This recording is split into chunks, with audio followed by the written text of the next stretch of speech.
ये 22 जनवरी 94 का दिन, जब मैंने एक एनकाउंटर के बाद 2 टेररिस्टों का एनकाउंटर किया था। 3000 गोली, 100 आतंकवादी घटनाओं में जिम्मेदार था, जिसमें 300 जख्मी। ये तो ह्यूमन राइट्स का मामला है।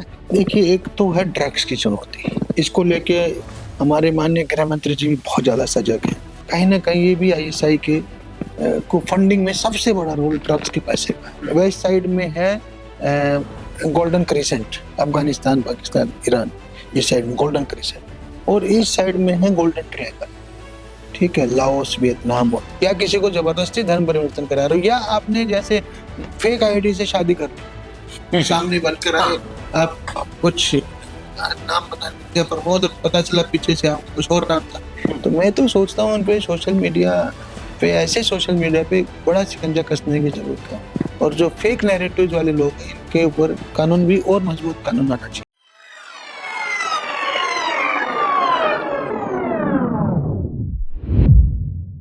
नमस्कार, सीमा संघोष पॉडकास्ट के आज के इस अंक में आप सभी का हार्दिक अभिनंदन एवं स्वागत। मैं योगेश। आज हमेशा की तरह एक बड़े ही विशेष विषय पर हमारी चर्चा होने वाली है, और इस चर्चा के लिए हमारे बीच हमेशा की तरह एक विशेष व्यक्तित्व उपस्थित है, जो अपने जीवन के अनुभव और विशेषताएं, अपने जीवन का ज्ञान आप सभी के साथ शेयर करेंगे। हमारे बीच वर्तमान में स्पोर्ट्स यूनिवर्सिटी हरियाणा के वाइस चांसलर, पूर्व में उत्तराखंड DGP रहे श्री अशोक कुमार जी हैं। ये इंटरेस्टिंग होगा जानना कि आज के हमारे मेहमान श्री अशोक कुमार जी, जो IPS रहे हैं, IPS सेवा को ज्वाइन करने से पहले इन्होंने IIT दिल्ली से BTech और MTech किया था। तो आइए शुरू करते हैं आज का अपना ये पॉडकास्ट। सबसे पहले अशोक जी, आपका हार्दिक अभिनंदन एवं स्वागत, और बहुत बहुत धन्यवाद हमें समय देने के लिए। धन्यवाद योगेश जी। हम शुरू करते हैं इस पॉडकास्ट को। सबसे पहले आपसे जानना चाहेंगे आपके इस प्रोफेशनल करियर की शुरुआत के बारे में। आप कैसे IIT पहुंचते हैं, और फिर वहां से कैसे आप अपना पूरा का पूरा रुख ही मोड़ देते हैं और भारतीय पुलिस सेवा को ज्वाइन कर लेते हैं। देखिए, मैं इसे कुछ संयोग और कुछ डिसीजन, उसकी बात कहूँगा। मैं हरियाणा के एक गांव से बिलोंग करता हूँ, पानीपत जिले के कुराना गांव से, और हमें मतलब गांव में कुछ आइडिया नहीं था इंजीनियरिंग क्या होती है और सिविल सर्विसेज क्या होती है, न उसका कोई सपना था जी। मैं मैथमेटिकली ब्रिलियंट था शुरू से, क्लास में टॉपर था, फर्स्ट टू 10th सभी 10 के 10 साल। तो ये बात फैल गई, लड़का ब्रिलियंट है जी। तो टीचर्स ने कहा भी लड़का ब्रिलियंट है तो ये बेस्ट करियर में जाएगा। तो उन दिनों बेस्ट करियर 80s में जो है ना, इंजीनियर और डॉक्टर यही होते थे कि लड़का इंजीनियर बनेगा या डॉक्टर बनेगा। तो ऐसे में मेरे को 11th-12th में, चूंकि हमारे गांव में स्कूल 10वीं तक ही था उन दिनों, हरियाणा में 10+1+3 का पैटर्न था। तो मैं सोनीपत में, जो पास का जिला है हमारे, वहाँ हिंदू कॉलेज सोनीपत मैंने ज्वाइन किया, जिससे कि मैं 11वीं-12वीं कर सकूं और उसके बाद इंजीनियरिंग में जा सकूं। तो 2 साल मैंने वहाँ पढ़ाई की, और वहाँ पे सोनीपत में कुछ लोग दिल्ली से भी आते थे जी। और वो इसलिए आते थे दिल्ली के स्टूडेंट कि दिल्ली में 10+2+3 हो चुका था जी। तो अगर उनका इंजीनियरिंग में एडमिशन नहीं हुआ तो उनकी ग्रेजुएशन 15 साल में हो रही है, हरियाणा में 14 साल में हो रही थी। 10+1+3 तब तक लागू था, बाद में यहाँ पे 10+2+3 आया, तो इसलिए वो दिल्ली से सोनीपत आते थे। तो मुझे उसका फायदा ये हुआ कि वो सारे के सारे IIT का एग्जाम दे रहे थे। तो हमारा टारगेट तो कुरुक्षेत्र था, रीजनल इंजीनियरिंग कुरुक्षेत्र। हमने IIT का नाम ही नहीं सुना था, जो आजकल REC को NIT बोलने लग गए हैं, NIT कुरुक्षेत्र। तो उनके देखते देखते मैंने भी एग्जाम दे दिया। तो ये रहा समरसता का सिद्धांत। हाँ, तो मैं ऐसे करके IIT दिल्ली पहुंच गया। हाँ, मेरा सिलेक्शन हो गया, उनमें से सिर्फ एक का हुआ, वो भी IIT नहीं हो पाया, उसका IIT बनारस BHU जी, IIT BHU हुआ है। ठीक है, बाद में BHU भी IIT बन गई, उन दिनों IIT नहीं थी जी। तो एनीवे, तो IIT आ गए, तो जिसको मैं कहूँगा संयोग कहूँगा कि मैथमेटिकल टैलेंट है मेरा, किंतु बाकी संयोग है जी। हाँ, फिर मैं 3 साल तक वहाँ पढ़े, तो मेरा क्या रहा कि मैथमेटिकल सब्जेक्ट्स में A और रट्टू सब्जेक्ट्स में C, ये मेरा IIT का सफर रहा। तो मेरा 8.26 से डिग्री पूरी हुई आउट ऑफ 10, स्केल ऑफ 10 जी। ठीक है, तो उसमें मैंने 3rd ईयर में मेरी क्यों डायरेक्शन चेंज हुआ। 3rd ईयर के बाद इंडस्ट्रियल ट्रेनिंग होती थी जिसको आजकल इंटर्नशिप कहते हैं। और आजकल इंटर्नशिप कई बार 2 साल भी करते हैं कुछ लोग, after second year also, third year also. पर हमारे टाइम में एक ही इंटर्नशिप थी 2 महीने की, और आफ्टर थर्ड ईयर होती थी। तो थर्ड ईयर के बाद ये इंटर्नशिप मैंने कोलकाता में करी, ओके।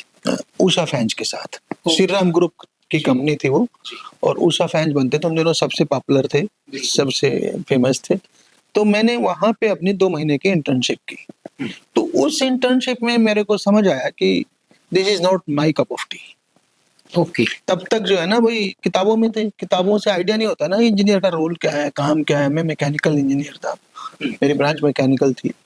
तो मैंने देखा वहाँ पंखे बन रहे हैं, कहीं रोटर बन रहा है, कहीं उसको असेंबली हो रही है, मशीन के साथ जोड़ा जा रहा है उनको, ठीक है ना। एक असेंबली लाइन चल रही है, उसमें अलग अलग पार्ट्स को जोड़ते जाते हैं। तो ये सारा मैकेनिकल काम था, और मेरे को जो है दिन के 8 घंटे काटने मुश्किल होते थे। तो फिर मुझे लगा कि एक दिन के 8 घंटे नहीं कट रहे, तो मेरी पूरी जिंदगी इस लाइन में कैसे कटेगी। जो आदमी ह्यूमन इन खाकी लिखे, जो इमोटिव पर्सपेक्टिव के साथ चलता हो, जो इंसान को समझना चाहता हो, उसके लिए सच में मशीनी जीवन के साथ से तो चल पाना मुश्किल है। तो मशीनी जिंदगी कलपुर्जों के साथ से है। तब मैंने निर्णय लिया ये तो नहीं करना, ये नहीं करना तो क्या करना है। फिर मैंने अपने जितने साथी थे दोस्त से सबसे चर्चा की। आईआईटी के कुछ लोग सिविल सर्विसेज देते थे, हाँ। परसेंटेज बहुत कम थी हमारे टाइम में। आईआईटी से अधिकांश लोग विदेश जाना चाहते थे। ओके। हाँ, और सिविल सर्विस वालों की परसेंटेज बहुत कम थी। तो फिर भी मेरा रुझान, मैंने देखा कि इसमें जनसेवा के अवसर ज़्यादा हैं, आप अपने इम्पैक्ट जो है ना डायरेक्टली देख सकते हैं, लोगों की ज़िंदगी में बहुत सारे फ़र्क ला सकते हैं। तो इन मोटिव्स के साथ फिर मैंने कहा मुझे सिविल सर्विस देना है। तब मैंने ये एग्ज़ाम देने की ठानी। तो दिल से पहली बार अपना डिसीजन लिया। पहले तो सोसाइटी ने भेजा ना, इस सोसाइटी में आईआईटी बड़ी चीज़ है, या इंजीनियर बनो, डॉक्टर बनो, उन्होंने भेजा। मेरा अपना कोई डिसीजन नहीं था वो। बिल्कुल सही। ये डिसीजन मेरा अपना था कि मुझे सिविल सर्विस करना है। और फिर पहली बार मैंने सिविल सर्विस के लिए रियल में रगड़ा भी लगाया, क्योंकि जो आईआईटी एग्जाम है ना वो रगड़ा एग्जाम नहीं है, वो आपके एप्टीट्यूड एग्जाम है। अगर आप में एप्टीट्यूड है तो आप आईआईटी क्रैक करोगे, मैथमेटिकल एप्टीट्यूड नहीं है तो नहीं कर सकते, कितना भी रगड़ा लगा लो। तो यहाँ जबकि सिविल सर्विस में रगड़ा जाता है, हाँ। तो मैंने फिर रगड़ा लगाया 2 साल, और लकीली आईपीएस में आ गया। तो आपने अपने दिल की बात सुनी, जो मन ने कहा वो सुना, और इसलिए आप एक सिविल सर्वेंट हुए, एक आईपीएस हुए, क्योंकि मन की बात सुनिए। तो दर्शकों को एक बात ये समझ में आ रही है, हमारे युवा को भी ये बात समझ में आ रही है कि वो बाहर की चकाचौंध में कंफ्यूज ना रहे। वो इस बात को समझ सकता है कि उसका दिल क्या कह रहा है। ये हो सकता है कि मैथमेटिक्स में, साइंस में वो बहुत ब्रिलियंट हो, लेकिन अगर देश सेवा उसे अंदर से लग रहा है, उसकी फील्ड है, तो वो विदेश जाने के सपने को किनारे रखेगा। विदेश जाना तो हो ही सकता है, ऐसा ही मैं समझ रहा हूँ कि इससे एक जी। तो ये 1989 था जब आप आईपीएस ज्वाइन करते हैं, और उस समय उत्तर प्रदेश और उत्तराखंड एक हुआ करते थे। तो आप यूपी काडर में आते हैं, उत्तर प्रदेश का और जब ये 2 अलग अलग स्टेट होते हैं तो आपका काडर उत्तराखंड का हो जाता है। ठीक बात है। तो अगर हम विभाजन के पहले देखें तो वो कौन कौन से चैलेंजेस थे एज पुलिस ऑफिसर जो आपने फेस किए, और कौन से ऐसे चैलेंज थे जिनको आपको लगता है कि आप कोई और तरीका होता या कोई और रास्ता होता कि पुलिस सेवा में होने के कारण मजबूर थे, उसका सही ढंग से सलूशन नहीं निकल पाए। ऐसा कभी कोई अवसर लगा क्या आपको? देखिए, पहले तो ये कहता हूँ, मैंने पुलिस सेवा को पहले दिन से आखिरी दिन तक एंजॉय किया जी।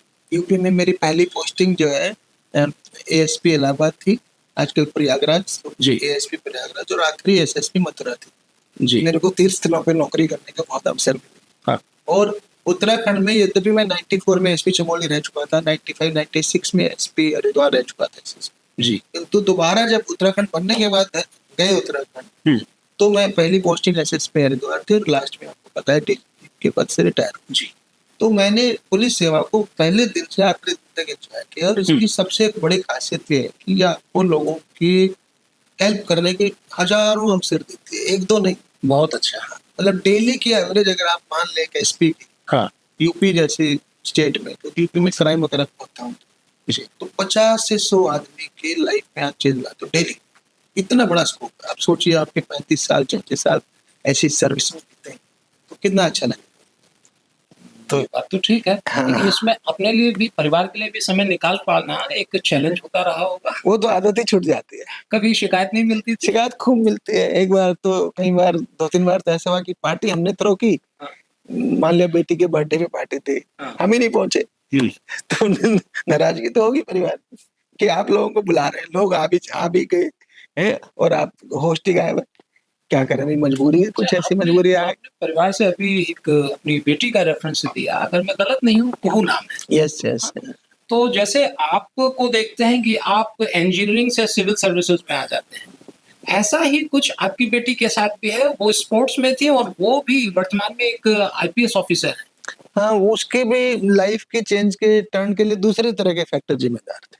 हाँ। क्योंकि वो वर्ल्ड चैंपियनशिप खेली, पहले जूनियर खेली एशियन चैंपियनशिप जूनियर, फिर वर्ल्ड चैंपियनशिप जूनियर, फिर सीनियर खेली ओपन कैटेगरी। ओपन कैटेगरी में मिक्स डबल में वर्ल्ड रैंक 34 तक गई। वर्ल्ड में इंडिया में नंबर 1 रैंक था, और उसकी डबल्स और मिक्स डबल दोनों में वर्ल्ड चैंपियनशिप खेली। पर ओलंपिक के लिए टारगेट कर रही थी, फिर कोरोना आ गया, कोरोना से ब्रेक आया। ब्रेक के बाद जब दोबारा खेलना शुरू किया तो उसमें उसके नहीं इंजर्ड हो गया। ओके, एशियल जो है लिगामेंट इंजरी होगी ग्रेड 3, तो उसके लिए सर्जरी करानी पड़ी। तो सर्जरी के लिए आपको 1 साल का कम से कम ब्रेक चाहिए। तो तब उसने सोचा इस ब्रेक पीरियड का ये फायदा उठा के मैं यूपीएससी एग्जाम दे देती हूँ। तो that's how she came to IPS. तो इस तरह से आप और आपकी बेटी जो अभी भी वर्तमान में देश की सेवा, पुलिस सेवा के माध्यम से दोनों लोग कर रहे दोनों हैं। को मिल रहा है मौजा। मैं तो खत्म हो गया पीरियड, बट यस। हाँ जी। तो उत्तराखंड पे आते हैं। उत्तराखंड के साथ एक विशेष स्थिति है। अगर उत्तर प्रदेश और उत्तराखंड पे ध्यान दें, उत्तराखंड पे इसके नेपाल और चीन के साथ बॉर्डर लगते हैं। तो आपने बॉर्डर एरियाज में भी काम किया है, तो वहाँ का कोई ऐसा प्रसंग जो आप हमारे दर्शकों के साथ शेयर करना चाहें, with intention to tell them about internal security और सिक्योरिटी इश्यूज, थ्रेट्स, चैलेंजेस, क्योंकि आपकी एक किताब challenges to internal security of India भी है। तो मुझे लगता है कि यहाँ से जरूर आपने कुछ लिया होगा और जिसने आप पर गहरा छाप छोड़ा होगा। नहीं, देखिए, जो हर बॉर्डर के अलग चैलेंज है जी। उत्तराखंड में हमने चाइना बॉर्डर देखा जी, ठीक है, पूरा तिब्बत बॉर्डर है नॉर्थ में। तो वो सारा का सारा बद्रीनाथ केदारनाथ साइड जितना भी है वो सब का सब तिब्बत बॉर्डर है। तो वहाँ के अलग चैलेंजेस हैं, टेरेन बहुत टफ है, सारा का सारा बर्फीली चोटियों वाले रास्ते हैं, अभी तो सड़कें बन रही हैं। चाइना तो आपको पता है आखिरी तक आ गया, बिल्कुल बॉर्डर तक उसने पक्की सड़क बना दी, और हम लोग 50 किलोमीटर पीछे थे। अगर आप 30 साल पहले की बात करें तो बॉर्डर से 50 किलोमीटर पीछे की लाइन पे थे, लगभग 3 दिन की ट्रैकिंग करके हम सीमा तक जा पाते थे। अब जा करके सीमा तक की सड़कें बन रही हैं। तो आपने 30 साल पहले बताया कि स्थितियां इस कदर थी कि बड़ा मुश्किल होता था, पेट्रोलिंग भी मुश्किल रही होगी वहां तक। yes. मैं जब हम मसूरी एकेडमी में थे as a trainee, as a probationer जी, तो ग्रुप को ट्रैकिंग के लिए भेजा जाता है। तो हम बद्रीनाथ से माना गए थे, तो वो 13-14 किलोमीटर का ट्रैक था। एक दिन ट्रैक करके गए, आईटीबीपी के टेंटों में रहे और फिर अगले दिन वापस आए। आईटीबीपी वाले उससे आगे 2 पोस्टें और थी उनकी। हम बद्रीनाथ से गए माना से गए घासटोली से आगे था उनका रत्ताकूना, और एक और पोस्ट थी, दिमाग से भी उतर गई। तो 2 पोस्ट और आगे जब जाके बॉर्डर में पहुंचते थे वो। तो ये कुल मिला के लगभग 3 दिन का ट्रैकिंग करके 40 से 50 किलोमीटर का बॉर्डर था। आज वो वहाँ पे सड़क बन रही है, हम उस सड़क पे जाके आए हैं, तो थोड़ा हमारी कंडीशन भी बेटर हुई है, because so that we can take on the challenge of China. ये चाइना बॉर्डर है, बिल्कुल टफ और बर्फीला है। और दूसरा बॉर्डर नेपाल का है। नेपाल बॉर्डर कहने को हम उसे बहुत फ्रेंडली मानते हैं, क्योंकि हमारे उनसे रोटी बेटी के रिश्ते हैं, धार्मिक भी कनेक्शन है, हर तरह का कनेक्शन है उनसे। इसके बावजूद पिछले जो 10-15 साल है बहुत टफ रहा है। Nepal is acting very tough. कहीं ना कहीं चाइना उसको चौक दे रहा है, और वो जो है अपनी हमारे सीमाओं के सवाल भी उठा रहा है लिपू लेक की तरफ, जबकि वो 200 साल लगभग 200 साल पुराना बॉर्डर सेटल्ड है, फिर वो 200 साल बाद सवाल उठा रहा है। और इसी तरह से जो है वो अपनी सीमा पे चौकियां बढ़ाता जा रहा है कहीं ना कहीं। हमें जो है अपने को एक प्रकार से नए नेपाल को फेस करना पड़ रहा है। तो हमारी उसमें रणनीति में परिवर्तन आएगा ही आएगा। तो ये नेपाल सीमा को हमने देखा।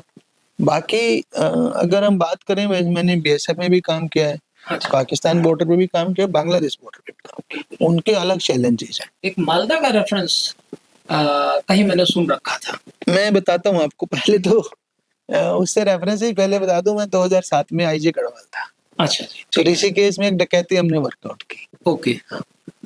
तो जो डकैती वर्कआउट की, जब हमने वर्कआउट करते हैं ना, तो कोई ना कोई एक लिंक पर्सन होता है जिसने उनको मुखबिरी की होगी। तो जब हमने पकड़ा, फाइनली उस तक पहुंचे, तो वहां से मोबाइल्स के थ्रू हमने ट्रैक किया था सारा गैंग। 2007 की बात है। तो उसमें लाइट में पूरा का पूरा गैंग बांग्लादेशी था, ये ऋषिकेश में। तो ये लोग ये भी कर रहे हैं। ये आते हैं कहीं नोएडा की तरफ, कहीं दिल्ली बॉर्डर पे, यहाँ सेटल हो जा रहे हैं और इस तरह दूर दूर जाकर के डकैतियां डालते हैं। और इंटरनल सिक्योरिटी थ्रेट है हमारे बहुत लिए। बड़ी थ्रेट है क्राइम। इसकी तरफ अभी प्रधानमंत्री नरेंद्र मोदी जी ने पूरे देश का ध्यान भी आकर्षित जी किया। बिल्कुल। इस बार 15 अगस्त को उनके स्पीच में बहुत बड़ा इशू रहा है अवैध घुसपैठ का। हाँ। और ये देश की सुरक्षा के लिए एक बहुत बड़ा मुद्दा है। मेरी जो किताब है भारत की आंतरिक सुरक्षा, उसमें 3 प्रमुख चुनौती हम मान के चलते थे ना, कश्मीर, नक्सलवाद और नॉर्थ ईस्ट। जी, ठीक है ना, क्योंकि नॉर्थ ईस्ट का आतंकवाद। किंतु ये 3 चुनौतियों में से पिछले 11 सालों में नक्सलवाद की चुनौती 25% रह गई है, नॉर्थ ईस्ट की चुनौती 25 से भी कम रह गई, कश्मीर भी पहले से 25%, 25-30% पे आ गया है। तो ये तीनों चुनौतियां कम हुई हैं। जो बड़ी चुनौती अब लग रही है अवैध घुसपैठ की, ये एक बड़ी चुनौती लग रही है। इसका कारण क्या है? क्योंकि ये जो चुनौती है ना, ये बढ़ती जा रही है। इससे क्या है, डेमोग्राफी चेंज हो रही है। फिर कहीं ना कहीं इसका सोशल इम्पैक्ट्स आ रहे हैं, इसके सिक्योरिटी पे इम्पैक्ट्स हैं। अभी जैसे पहले बात पूरी कर ले ऋषिकेश वाली। हाँ, तो जब मैंने उस गैंग को, ये हुआ कि बांग्लादेशी गैंग था, तो भाई उसको पकड़े कैसे, बांग्लादेश तो कोऑपरेट करेगा नहीं। तो उन्होंने कहा नहीं, आप वेट करिए। ये लोग जाते हैं बांग्लादेश, चले गए गैंग, जो मुखबिर था, जो बीच में जिसके थ्रू गैंग क्रैक हुआ था जी, तो ये जो है वापिस आते रहते हैं। तो वी वेटेड, फाइनली वापिस आए, पूरा गैंग हमने अरेस्ट किया, फिर उनसे इंटरोगेट किया। इंटरोगेशन में शॉकिंग बात ये थी कि जो गैंग लीडर है वो कहता है, सर हम तो साल में 1 या 2 बार जाती है। तो मैंने कहा, क्या जाना आना इतना आसान है? ये जाना आना उनके लिए इतना आसान है। हाँ, मतलब और मैं हमें हम आई वाज सामान्य नागरिक को जाना हो तो कितने सारे रूल्स रेगुलेशंस होते हैं। तो आई वाज शॉक्ड कि भाई ऐसे कैसे आ जाते हो तुम? हाँ, तो कहीं ना कहीं उसका इशारा था कि हम तो पैसे वैसे खिला खिलू करके पर पर्सन 200 रुपए का रेट है, हो जाता है। तो मेरे को 2007 और 8 की बात 2007-8 की बात, तो ये बड़ी मेरे लिए मतलब बड़ा शॉकिंग था कि देश की सुरक्षा ऐसे चौपट हो रही है। चिंता का विषय था। बड़ी चिंता का विषय है। तो ये जो अवैध घुसपैठ है, कहीं ना कहीं हमारी सुरक्षा के लिए खतरा है। हुँ? फिर हमारे जो डेमोग्राफी चेंज कर रहा है, उससे इंटरनल टेंशन अलग हो रहे हैं। ठीक है ना, क्योंकि एक उसको खतरा तो पैदा होगा ना कि भाई देश का सब कुछ चेंज हो रहा है, पॉलिटिकल इक्वेशंस भी चेंज हो रही है। फिर हमारी वो रोजगार को इम्पैक्ट कर रहा है, डायरेक्टली एम्प्लॉयमेंट और अनएम्प्लॉयमेंट और पॉवर्टी को बढ़ावा दे रहा है। कि एक देश जो ऑलरेडी ओवर पॉपुलेटेड है, उसमें अगर इनकी पॉपुलेशन को 3 से 4 करोड़ भी मान लिया जाए, 4 करोड़ के नहीं, हमारे जितने भी नेचुरल रिसोर्सेस हैं उन पर प्रेशर उन पे प्रेशर पड़ता है और रोजगार छीन रहे हैं ना लोगों को। अगर अगर बांग्लादेशी लेबर ना हो आज की डेट में, उत्तराखंड, दिल्ली, वेस्टर्न यूपी और हरियाणा, 4 का तो मुझे डायरेक्ट अनुभव है, तो लेबर रेट डबल हो जाएंगे। ठीक है, तो अमीर आदमी को तो कुछ फर्क नहीं पड़ रहा, तो ऑलरेडी डेवलप्ड है। बिल्कुल। तो जो हमारा जो गरीब तबका है वो तो विकसित हो जाएगा ना। हाँ। और उनको एम्प्लॉयमेंट भी मिलेगी। तो हम जो मिडिल क्लास है या इवन रिच क्लास है, वो लोअर लेबर के लिए जा रही है। और वो सस्ती लेबर वो कौन सी मिल रही है उनको? मोस्टली वो बांग्लादेशी। तो ये कहीं ना कितना बड़ा हमारे लिए एक इम्पैक्ट कर रहा है। बहुत अच्छी बात आपने हमारे दर्शकों के लिए कही, पूरे देशवासियों के लिए कही कि उनका योगदान किस तरह से अप्रत्यक्ष रूप से इनके संरक्षण में हो रहा है। सस्ता लेबर, अगर देश प्रेम, क्योंकि जब तक हम इस चीज को नहीं समझेंगे, खतरा तो हमारे लिए। बिल्कुल बहुत बड़ा खतरा है। वो क्राइम कर रहे हैं, वो हमारे लिए कहीं न कहीं कभी कभी आपको पता है आतंकवाद तक में उनका हाथ रहा है। बोध गया के ब्लास्ट किन्होंने किए? रोहिंग्याज ने किए। तो हमारी सुरक्षा को थ्रेट है।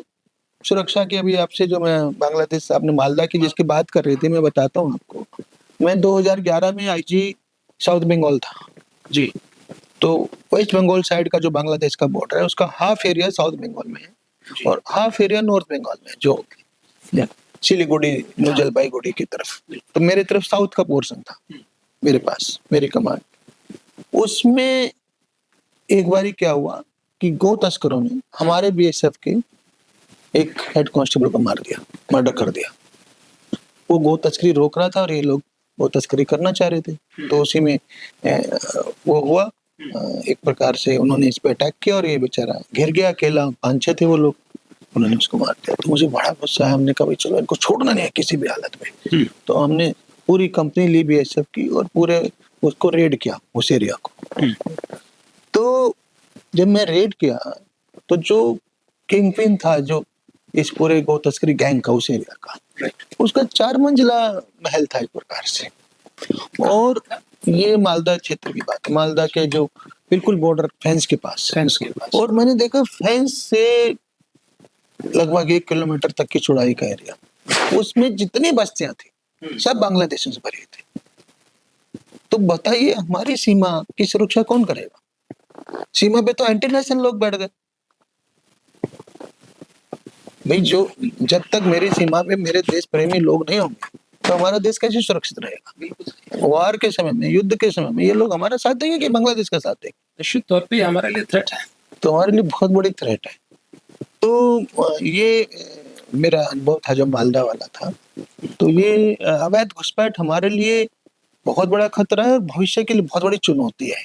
जैसे मैंने कहा, जो 3 बड़ी चुनौतियां हम अभी तक निपट रहे थे पिछले 15-20 साल में, आंतरिक सुरक्षा की सबसे बड़ी 3 चुनौती ये थी।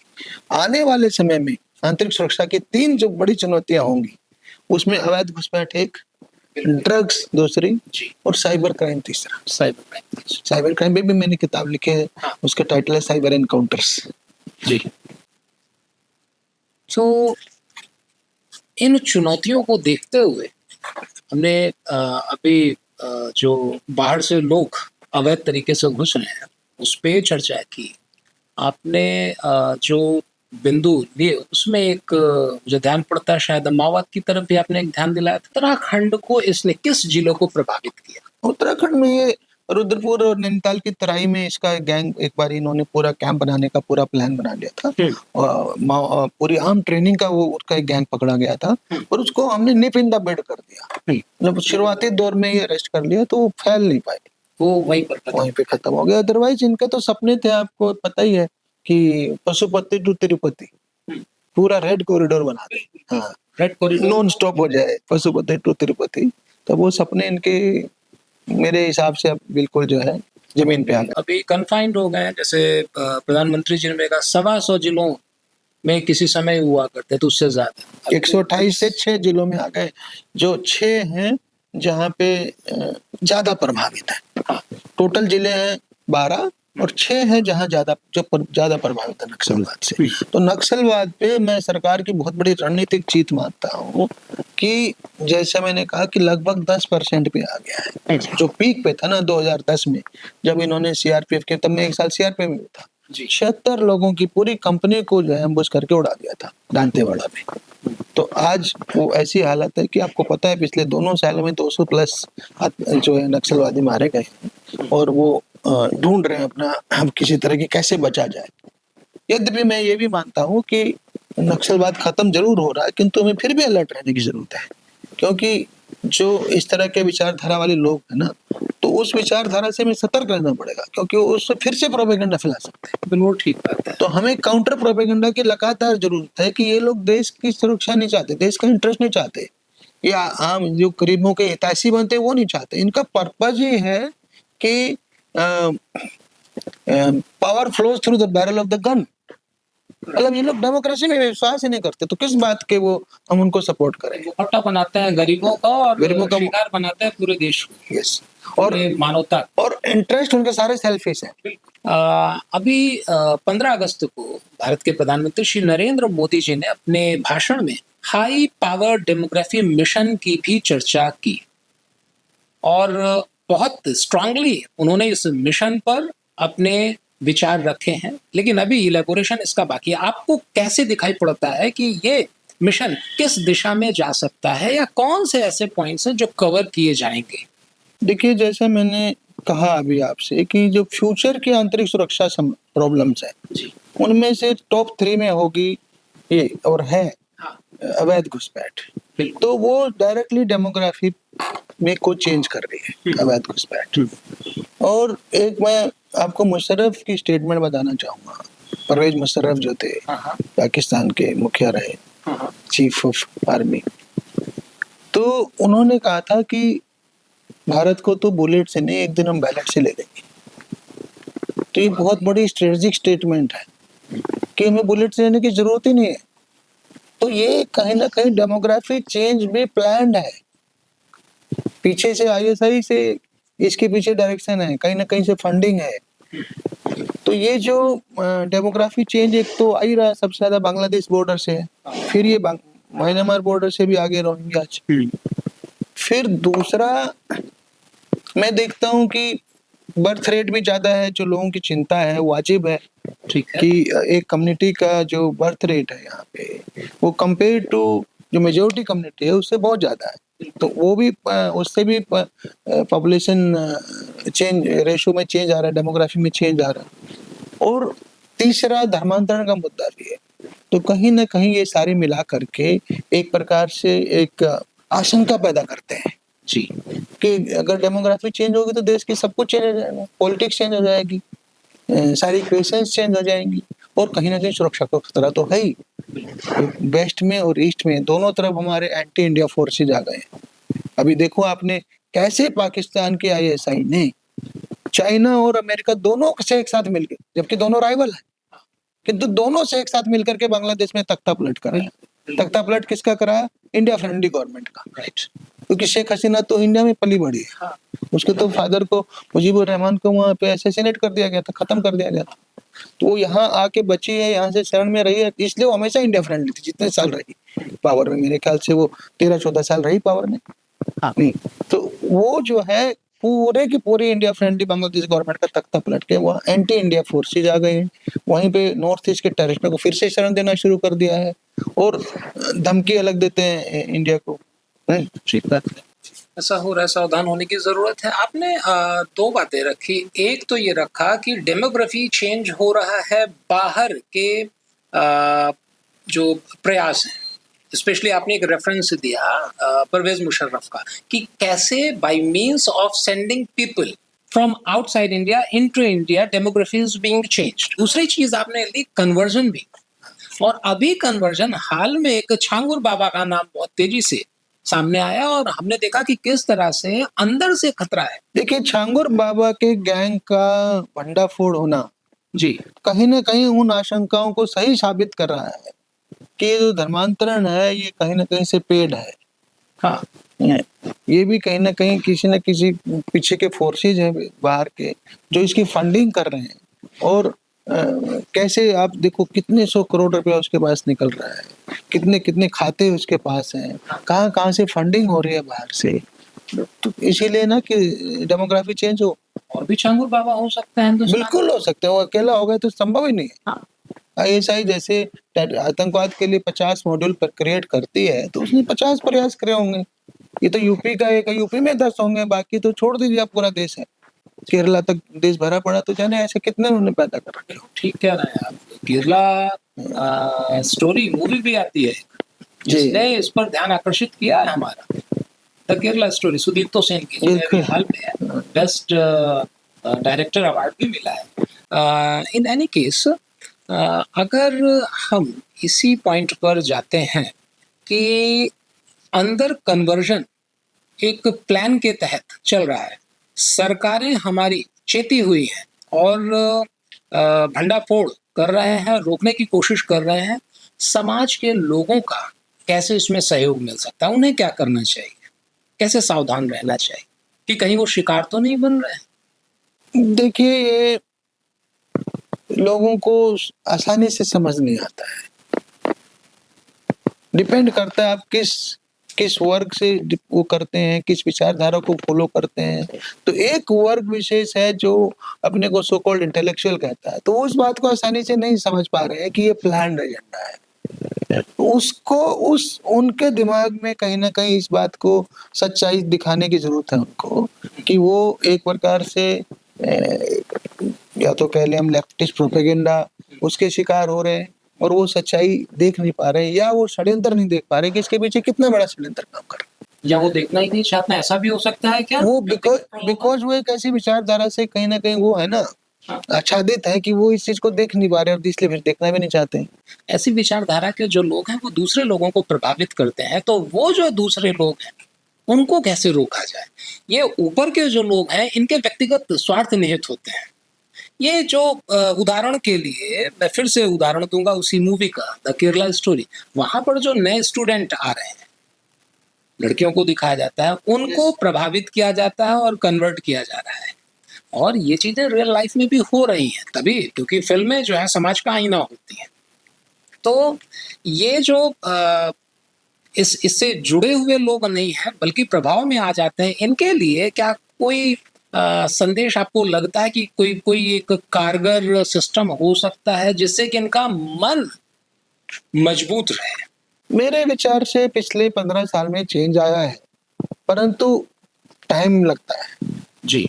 चीज़ों को पूरी तरह जैसे मैंने कहा ना कि षड्यंत्र को बेनकाब होने में टाइम लगता है। जैसे छांगुर बाबा ये अपने आप में एक बहुत बड़ी स्टोरी है, सच्चा है, सबके सामने है। इतना पैसा कहाँ से आया? तो ये इतने बड़े-बड़े सच्चे हो सकता है, ऐसे लोगों की आँखें खुलें। क्योंकि आँखें खोलने की ज़रूरत है कि ये सारा एक षड्यंत्र है। षड्यंत्र के तहत ऐसा हो रहा है कि जो धर्म परिवर्तन कराया जा रहा है, शादियाँ कराई जा रही हैं। हम पुलिस में थे, उत्तराखंड में थे, पहले यूपी में थे, तो ऐसा क्यों है कि 90% से ज़्यादा लड़कियाँ एक ही रिलीजन की होते हैं जो लड़कियाँ तो हाँ, कन्वर्ट होती हैं, वो शादी में जाती हैं। तो कहीं न कहीं वो भी तो इसी तरह के एजेंडा के इसके पीछे है ना, क्योंकि वो प्लान्ड है, उसके लिए पे किया जा रहा है किसी को। इसमें इन चीज़ों को प्रमोट करने का, हालाँकि अभी जैसे कि आपने बताया कि हाँ, छांगुर बाबा का भंडाफोड़ हुआ है, इससे लोग अब सचेत होंगे। इसके उल्टे ऐसे कौन-कौन से सोशल मीडिया नैरेटिव्स गढ़े जाते हैं, जिनसे कि इस नई जो युवा पीढ़ी होती है, वो अंधेरे में रह जाती है। तो सोशल मीडिया प्लेटफ़ॉर्म्स ख़ास तौर से, उसके बारे में आप कुछ कहना चाहेंगे? देखिए, सोशल मीडिया प्लेटफ़ॉर्म पे भी बहुत हमें एक्शन की ज़रूरत है। जी। क्योंकि ये आतंकवादी विचारधारा को भी फैलाते हैं, रेडिकलाइज़ेशन में भी इनका रोल है और कितने सारे यूट्यूब चैनल, कितने सारे इनको बंद करने की ज़रूरत है और भारत सरकार ने किया भी है हाल में। ओके। पर वो बहुत ज़्यादा ज़रूरत है, नहीं तो ओपनली हम तक लोग मैसेज करते थे, सब ओपनली रेडिकलाइज़ कर रहे हैं, आतंकवादी बनाने की कोशिश कर रहे हैं, सरकार क्या कर रही है? तो फाइनली इन पे शिकंजा कसा गया है, पर ये भी नहीं है कि 100% कस गया हो।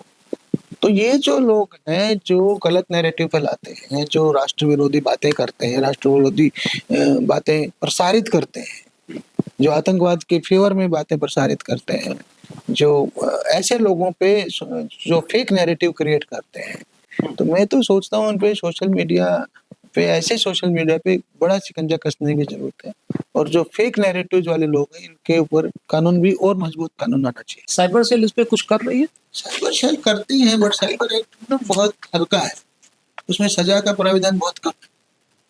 मैं तो कह रहा हूँ उसको और स्ट्रॉन्ग बनाना चाहिए, जिससे 10 साल की सज़ा होनी चाहिए। जैसे यूपी ने, उत्तराखंड ने धर्मांतरण में 10 साल की सज़ा करी कि जो फोर्सिबल धर्मांतरण कर रहा है या पैसा देके कर रहा है, लालच दे करके। स्वेच्छा से कोई करे कोई बात नहीं, ठीक है, हर किसी को अपना धर्म अडॉप्ट करने का अधिकार है। किंतु आप धर्म परिवर्तन करने पैसा खर्च कर रहे हो, पैसे का लालच दे रहे हो या किसी को ज़बरदस्ती धर्म परिवर्तन करा रहे हो या आपने जैसे फेक आईडी से शादी कर ली, सामने बनकर आए, आप कुछ नाम बना विद्या प्रमोद, पता चला पीछे से आपका कुछ और नाम था। जी। तो ऐसे ये तो धोखाधड़ी से हुआ। बिल्कुल। तो धोखाधड़ी से या बलपूर्वक या तीसरा जो है पैसे की लालच से। अगर आप ऐसे करके धर्म परिवर्तन कर रहे हो तो ये सारे लोग को जेल भेज देंगे। तो सुदर्शन चक्र पे आ जाते हैं और इसका मतलब है कि एक मजबूत सुरक्षा तंत्र Yes. भारत सरकार अपने देश के लिए ला रही है। ऑलरेडी ऑपरेशन सिंदूर के बाद सिद्ध हो गया। हाँ। उन लोगों ने सोचा नहीं था जिस तरह से उन्होंने ड्रोन से बम्बार्डिंग किया हमारे देश में, पूरे कश्मीर से लेकर के गुजरात तक, तो और हमारा कवच एकदम मजबूत निकला। तो उससे वो लोग सकते में आ गए कि उन्होंने सोचा नहीं था कि इंडिया के पास इतनी स्ट्रॉन्ग डिफेंस है। और हमारी जो ये थी ब्रह्मोस, उसका उनके पास तोड़ नहीं था। बिल्कुल। हमारी ब्रह्मोस सफल हो गई। तो उसने चाइनीज डिफेंस को भेद करके एक्चुअल में अटैक किया, टारगेट्स को ध्वस्त किया। तो उनकी हमारी डिफेंस सफल हो गई, उनकी डिफेंस फेल हो गई। आपने अवैध घुसपैठ के अलावा दो और बड़ी चुनौतियों का जिक्र किया। मैं निवेदन करूंगा कि आप उस पर थोड़ा सा प्रकाश डालें। देखिए, एक तो है ड्रग्स की चुनौती। इसको लेके हमारे माननीय गृह मंत्री जी भी बहुत ज्यादा सजग हैं और बहुत पूरा साल भर कैंपेन चलाए रहते हैं। एक प्रकार से हर प्रदेश पुलिस का रिव्यू भी करते हैं और ड्रग्स को खत्म करने का उन्होंने अपनी ओर से बहुत बड़ा अभियान भी छेड़ा हुआ है। ड्रग्स इसलिए बहुत बड़ी चुनौती है कि ये जो है कहीं ना कहीं ये भी आईएसआई के को फंडिंग में सबसे बड़ा रोल ड्रग्स के पैसे का है। टेरर फंडिंग में इंटरनेशनली नंबर 1 पैसा कहीं से आ रहा है तो ड्रग्स से आ रहा है। सर्टेनली बात है। यस, और ड्रग्स का पैसे का मैं स्केल बता दूं आपको। ड्रग्स, अगर अफीम जब हीरोइन बनती है, ओपियम ग्रो होते है, उससे हीरोइन बनती है वो, तो हम दो बड़े ड्रग पॉकेट्स के बीच में हमारा देश, ठीक है। वेस्ट साइड में है golden crescent, Afghanistan, Pakistan, Iran, इस साइड में गोल्डन क्रिसेंट, और इस साइड में है गोल्डन ट्रायंगल, ठीक है, लाओस, वियतनाम और उधर साइड में, ठीक है। तो ये दो ड्रग प्रोड्यूसिंग कंट्रीज हैं, मतलब पॉकेट्स हैं वर्ल्ड की। तो यहाँ से जब ड्रग्स चलती है, ओपियम से जब वो हेरोइन बनती है, तो 1 लाख रुपए किलो इसकी प्रोडक्शन कॉस्ट है। जिस दिन वो पाकिस्तान बॉर्डर पार कर जाती है, 1 करोड़ रुपए किलो जाती है, 100 गुना। और अगर वही ड्रग्स जिस दिन अमेरिका साइड में पहुंच जाती है, तो $1 मिलियन, यानी 8 करोड़। तो आप सोचिए, 1 किलो ड्रग्स आप 1 लाख की खरीदे जहां बनी वहां पे, और फिर टेररिस्ट और ऑर्गेनाइज क्रिमिनल नेटवर्क के थ्रू वहां पहुंची, तो 800 गुना कीमत आ रही है। प्रॉफिट का लेवल देखिए, पूरा देश उस पे चल रहे हैं ड्रग्स के पैसे पे।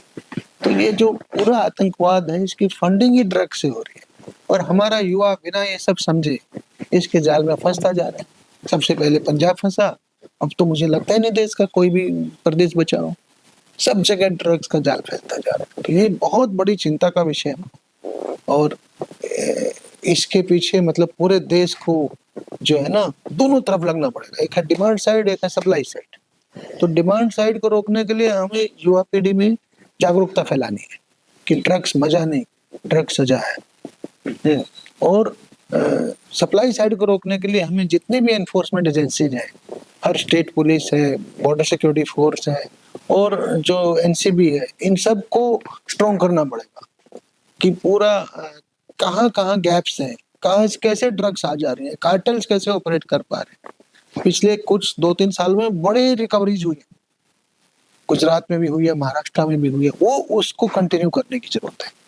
तो जब ये दोनों तरफ से हमें बड़ी सफलताएं मिलेंगी, तब जाकर के हम हो सकता है इस चुनौती से थोड़ा, मतलब सरकार और समाज दोनों का सहयोग चाहिए। दोनों का बड़ा, जैसे ही हम कहते हैं कि अवेयरनेस होनी चाहिए हमारे युवा के बीच इस बात को लेके, तो समाज का रोल आ जाता है। और मुझे ये दिखाई पड़ता है कि बहुत, शायद लगभग ना के बराबर, मैं कोई भी ऐसा प्रमोशन देखता हूँ, कोई एडवर्टीजमेंट देखता हूँ सोशल मीडिया पर या इवन टीवी चैनल्स पे, लगभग ना के बराबर दिखाई पड़ता है, पर उतने लेवल का नहीं। जैसे एक बारी कभी सिगरेट तंबाकू के खिलाफ चला था, तो कितना इफेक्टिव था वो, आदमी देखता था कि आपके फेफड़े गल रहे हैं, तो उसको लगता था सिगरेट पीने की चीज नहीं। तो ऐसा इतने बड़े लेवल का कैंपेन चलाया है कई बारी, पर वो उतना इफेक्टिव अभी तक मैं कहूँगा नहीं हो पाया है। इसमें बड़े स्केल पर ड्रग्स के लिए रन अगेंस्ट ड्रग्स बहुत बड़े आयोजित किए, परंतु फिर भी और इसको और आगे बढ़ाने, इसमें बहुत ज्यादा काम करने की जरूरत है, क्योंकि ये बहुत बड़ा चैलेंज है, बहुत बड़ा चैलेंज है। साथ ही एक दूसरा भी area which you find as challenging, वो ये है साइबर क्राइम। हाँ जी। एक तो साइबर क्राइम की वॉल्यूम अनलिमिटेड बढ़ती जाती है, जितना देश में बाकी सारा क्राइम है, उतना ही उसके बराबर साइबर क्राइम की कंप्लेंट्स आ रही है। एक साल में 20 लाख से ज्यादा पूरे देश में। आप सोचिए इतनी इसकी वॉल्यूम है। और इसके जो स्केल है ना, जो साइबर क्राइम के थ्रू जो पैसा का गबन हो रहा है वो हजारों करोड़ में है, हल्का नहीं है, बहुत बड़ी मात्रा में। तीसरा, इसमें चाइनीज गैंग और बाहर के गैंग भी लग गए हैं जो देश के पैसे को साइबर क्राइम के थ्रू बाहर भेज रहे हैं। वो भी एक इसमें खतरा है। नहीं, तो साइबर क्राइम जो है ये भी, इसके भी दोनों बातें हैं कि अवेयरनेस भी जरूरत है और एनफोर्समेंट की भी जरूरत है। तो इसके मैं तो सोचता हूँ साइबर लॉज को और कठोर बनाने की जरूरत है जी। अभी अभी वीक है, कमजोर है कानून, उसको और कठोर बनाने की। मतलब हमें चारों फ्रंट, मतलब जितने भी फ्रंट हैं सभी फ्रंट पर बहुत सावधान रहना होगा। बैंकिंग में शिकंजा कसा है। हाँ, जो फेक अकाउंट खुलता है उन्हीं के थ्रू तो ऑपरेट हो, बिल्कुल पैसा तो खातों में जा रहा है। हाँ, और खाते मजदूरों के निकलते हैं, फेक अकाउंट होते हैं, उसको निकाल लेते हैं साइबर क्रिमिनल, और बेचारे मजदूर को पुलिस जाके पकड़, तो हमें तो पता होती उसके हाथ में कुछ है नहीं। तो फेक अकाउंट्स ना खुलने पाए, पैसा ऐसे क्रिमिनल्स के हाथों में न जाने पाए, इसके लिए बैंकिंग सिस्टम को टाइट करना है। और दुनिया भर के जो सिम कार्ड इनको मिल जाते हैं थाउजेंड्स में, हंड्रेड्स में, वो उस पर रोक लगाने की जरूरत है। तो उसके लिए हमें टेलीकॉम ऑपरेटर्स पे शिकंजा कसने की जरूरत है। ये दोनों जगह गैप्स हैं, लूप होल्स हैं, उन लूप होल्स को भी फिल इन करना। बैंकिंग सिस्टम और SIM card distribution, yes, vending, तो इन पर शिकंजा कस के ही हम साइबर पर कंट्रोल कर सकते हैं, साइबर क्राइम पर। ठीक बात है। एक और विषय आता है उत्तराखंड के विशेष संदर्भ में, मैं कहूँगा यद्यपि वो पूरे देश के संदर्भ में है। ये आता है यूसीसी। यूसीसी उत्तराखंड में सबसे पहले लागू। आप उत्तराखंड में यूसीसी इम्प्लीमेंटेशन का प्रभाव कैसे देखते हैं, पॉजिटिव एंड नेगेटिव दोनों एस्पेक्ट? देखिए, आप जानते हैं हर चीज के कुछ पॉलिटिकल वो भी होते हैं, तो पॉलिटिकली तो विरोध वहां भी हुआ, किंतु सब लोगों को अंदर से मालूम है कि इस देश के हर नागरिक को जो है बराबर न्याय का अधिकार है, एक समान न्याय मिले जी। हमें पता है कि 3 तलाक जैसी प्रथाएं कैसे एक मुस्लिम महिला को बिल्कुल न्याय से कितने कोसों दूर रखती है। मैं आपको इसका एक प्रैक्टिकल एग्जांपल बताता हूँ। 2022 के आसपास की बात है।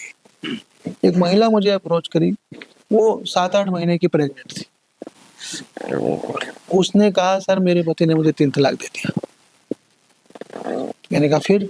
कहते पहले उसने मेरे को अपनी, उसकी कोई दुकान थी मीट की, उस पे मेरे को रहने को दे दिया कि ठीक है जब तक बच्चा पैदा हो वहां रह लेना। बोला मुझे उससे भी निकाल दिया आज। कहाँ जाए बेचारी महिला? तो उसके अधिकार नहीं होने चाहिए एक ही देश में? ये तो ह्यूमन राइट्स का मामला है, सिंपल स्ट्रेट मानवाधिकारों का मामला है। तो वो सड़क पे आ गई। तो लकीली तब तक 3 तलाक कानून आ चुका था। तो हमने, पुलिस ने मुझको कहा कि आपको इसको रखना पड़ेगा, आप ऐसे सड़क पे नहीं छोड़ सकते। तब उसको थोड़ा एटलीस्ट उसको रहने की व्यवस्था करा पाए हम। पर आप सोचिए, मतलब ये वो मुद्दा है कि जब आप एक देश के नागरिक हैं तो वहां पे कम से कम बेसिक जो ह्यूमन राइट्स हैं वो तो एक समान होने चाहिए ना। ठीक बात है। तो इसलिए ऐसा नहीं है कि विरोध वहां नहीं हुआ, किंतु सब जानते हैं कि इसमें जो एक वर्ग की, स्पेशली महिला वर्ग जो पीड़ित था, उसको बहुत बड़ा न्याय मिला इसके माध्यम से, खासतौर से समुदाय विशेष की महिला को। यस, उसी की अगर इस उदाहरण को लें तो नहीं, दोनों तरफ वो अपनी आवाज उठा ही नहीं पाती ना। हाँ, वो आवाज नहीं उठा पाती। तो इम्प्लीमेंटेशन के समय ऐसे कौन कौन से चैलेंजेस थे एज पुलिस ऑफिसर जो आपको फेस करने पड़े? देखिए, कानून बन जाने के बाद जो वर्ग विशेष की महिला को भी अपने अधिकार पता चल जाते हैं जी, फिर चैलेंज रहता ही नहीं। हाँ, आप समझ गए? हाँ। फिर तो वो वकील लेकर के साथ आती है और कि हमारा ये अधिकार है, हमें दिलवाओ। तो ये अच्छी बात है, वो अपने अधिकार के लिए फिर लड़ती है। किंतु जब तक वो नहीं बन पाता तब तक सारे लोग उनको गुमराह कर लेते हैं। आप समझ गए? तो कि आपके अगेंस्ट है, या आपके खिलाफ है, या आपके धर्म के खिलाफ है। जब उन्हें पता चलता है इससे मुझे कितनी बड़ी फ्रीडम मिल गई, आज मैं इतनी बड़ी उससे छुटकारा मिल गया मुझे। 24 घंटे इस डर में तो रहते हैं कि जाने कब मैंने को 3 तलाक दे।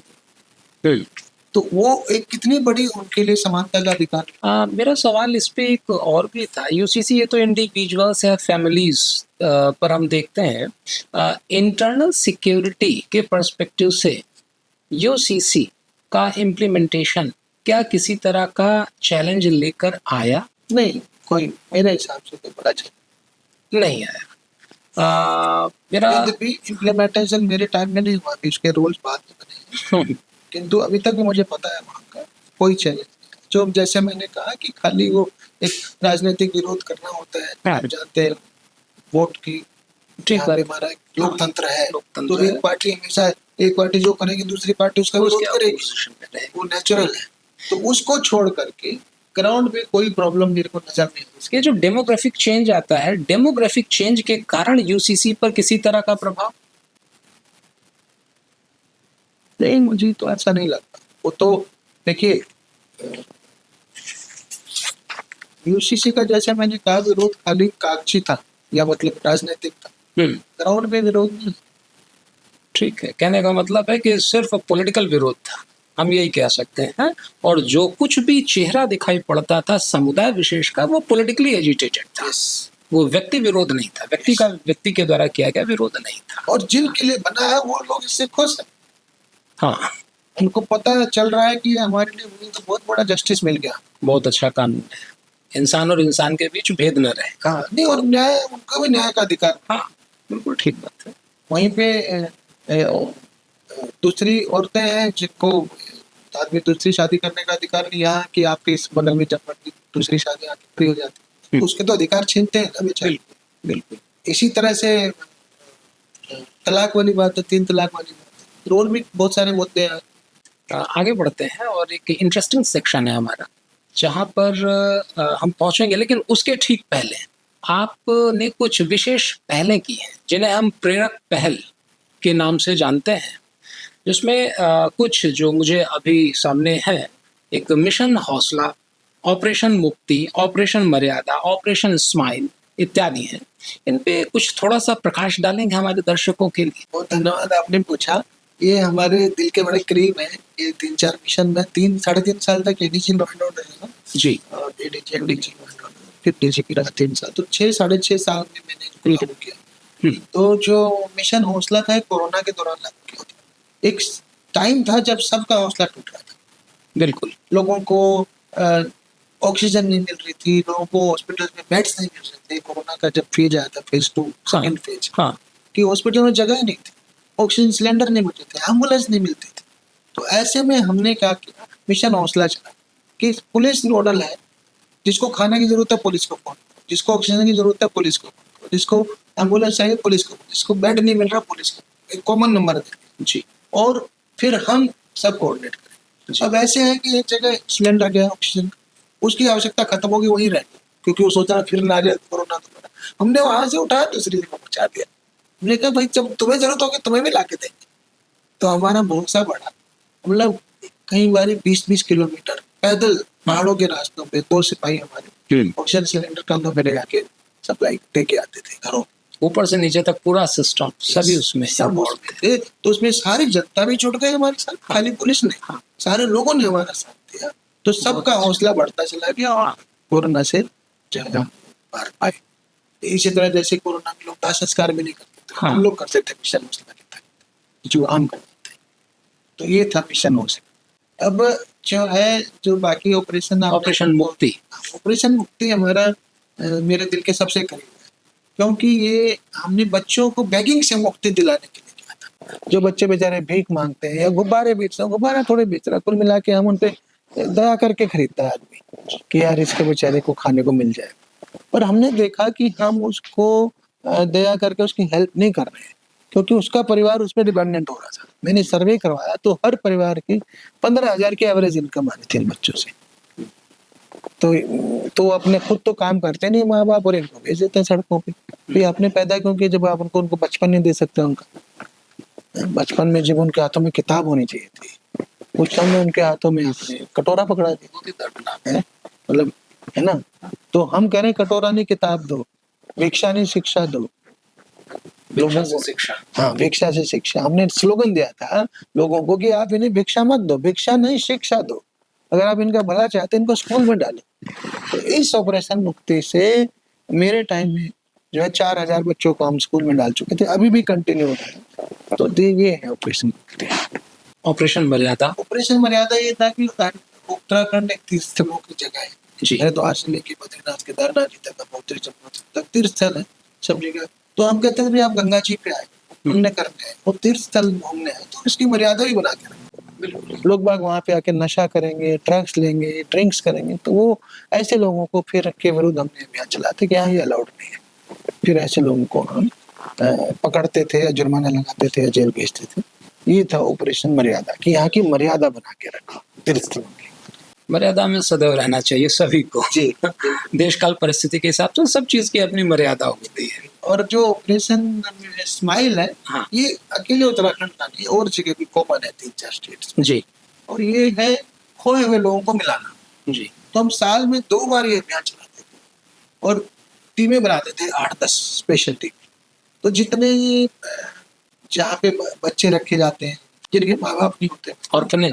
हाँ, ऑर्फनेज जाम्स होते हैं, महिला के सुधार करे होते हैं। हाँ। इस तरह सब जगह को विजिट करते थे हमारे। हाँ। यहाँ पे जो लोग रह रहे हैं उनको ढूंढ के उनका कोशिश करते थे उनको उनके माँ बाप को ट्रैक किया जाए। इसी तरह से जो और जितने प्रयास हो सकते थे, जो होटलों पे काम कर रहे होते थे, ढाबों पे काम कर रहे होते थे, उनसे प्रयास करते थे कि ये कहाँ से आया बच्चा, इसके माँ बाप कहाँ हैं। तो 2 बार स्पेशल अभियान चलाते थे। हर अभियान में हमें 300 से 400 बच्चों को या खोए हुए लोगों को मिलवा देते थे उनके परिवार से। तो हमने 6-6.5 साल में 2000 से ज्यादा लोगों को, उनके खोए हुए बच्चे, कई बार औरतें भी खो जाती थी, कई बार नाराज होकर चला जाता बच्चा। हाँ।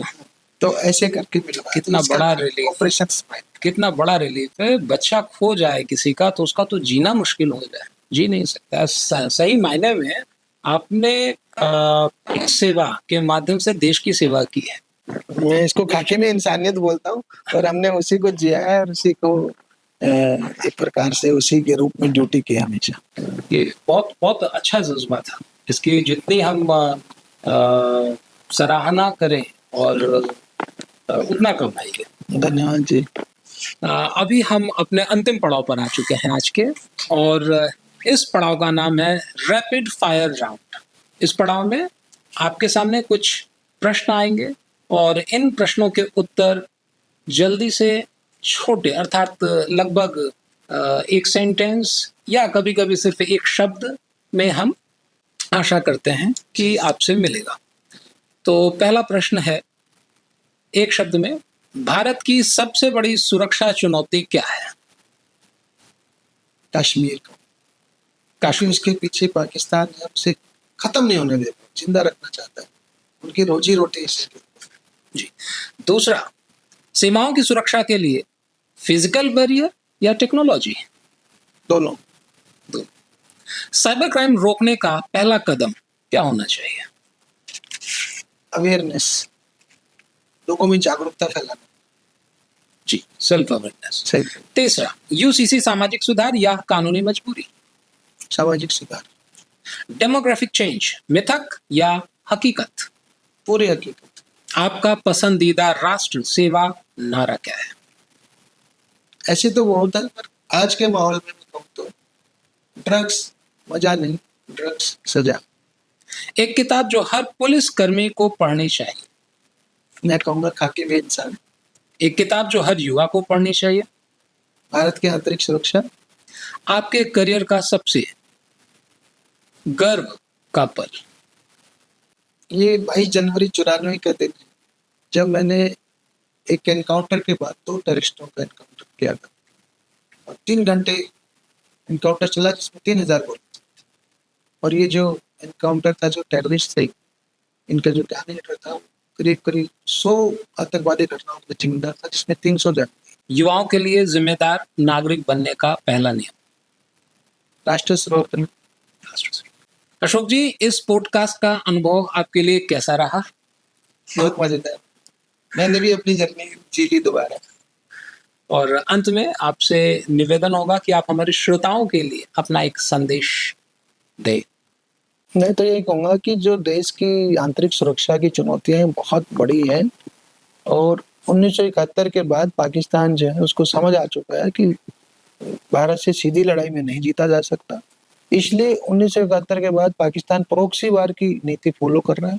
उसी के तहत पंजाब में आतंकवाद फैलाया, फिर कश्मीर में आतंकवाद फैलाया, फिर उसने पूरे देश में आतंकवाद फैला दिया, including parliament attack, Mumbai attacks 26/11। तो हमें पूरे हर देश के हर नागरिक को भारत की आंतरिक सुरक्षा के संबंध में पूरी गहराई से जानकारी होनी चाहिए। तभी उसको समझ आएगा कि हम अपने देश को कैसे बचा कर के रख सकते हैं और कैसे हम जो है देश को एक प्रकार से सुपर पावर बना सकते हैं। तो संदेश कुछ ऐसा है कि हम सभी को, देश के सभी युवाओं को या पूरे समाज को चाहिए कि हर नागरिक को चाहिए कि वो अपने आंतरिक सुरक्षा के प्रति सजग रहे, जागरूक रहे। कौन आतंकवाद फैला रहे हैं, कहाँ से आ रहा है, फंडिंग कहाँ से आ रही है और इससे मुकाबला हम कैसे कर सकते हैं। ये सारी बातें तभी समझ आएंगी जब वो आंतरिक सुरक्षा के बारे में जाने। बिल्कुल सही बात है। तो आज के इस पॉडकास्ट में हमारे साथ जुड़ने के लिए आपका बहुत बहुत धन्यवाद। बहुत अच्छा पॉडकास्ट रहा, बहुत महत्वपूर्ण जानकारियाँ देश रक्षा के निमित्त आपसे प्राप्त हुई और पूरे पॉडकास्ट में कभी भी मुझे नहीं लगता कि हम डेविएट हुए हों अपने आंतरिक रक्षा के विषय से, और जहाँ कहीं भी डेविएशन दिखाई पड़ रहा है वो अप्रत्यक्ष रूप से उसी आंतरिक सुरक्षा के विषय की ओर लेके जा रहा है। आज आपसे इस पॉडकास्ट में मुलाकात होना बहुत अच्छा रहा मेरे लिए और बहुत बहुत धन्यवाद। फिर कभी किसी और पॉडकास्ट में जरूर मिलेंगे। धन्यवाद।